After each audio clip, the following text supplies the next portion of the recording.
सोहागपुर गांव में अजीत रहता था।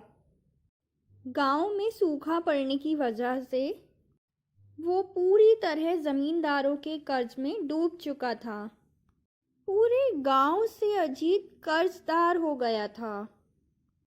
अनपढ़ और नाकामयाब होने की वजह से अजीत शहर जाकर गांव वालों से छुपकर वो भीख मांगकर अपना गुजारा करता था।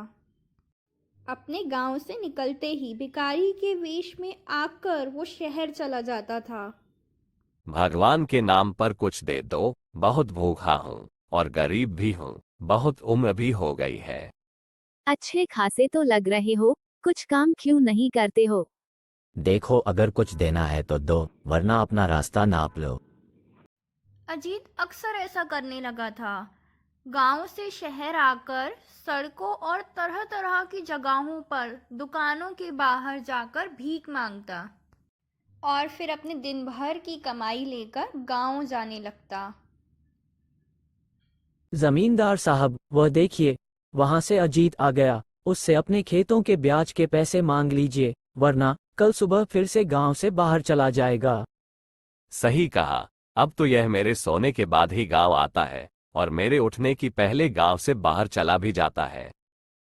जमींदार और रामलाल अजीत के घर आ जाते हैं।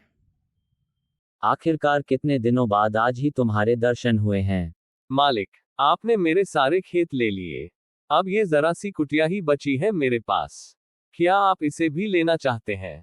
अगर तुम ब्याज के पैसे नहीं भरते हो तो हमें ये घर भी लेना पड़ेगा। ले लीजिए मेरे ब्याज के पैसे, और अगले महीने में और पैसे देकर अपना खेत छुड़ा लूंगा। अजीत से पैसे लेते हुए दोनों हैरान रह गए और उसकी ओर देखने लगे। फिर जमींदार और रामलाल दोनों गुस्से से मुंह बनाते हुए अजीत के घर से बाहर चले गए।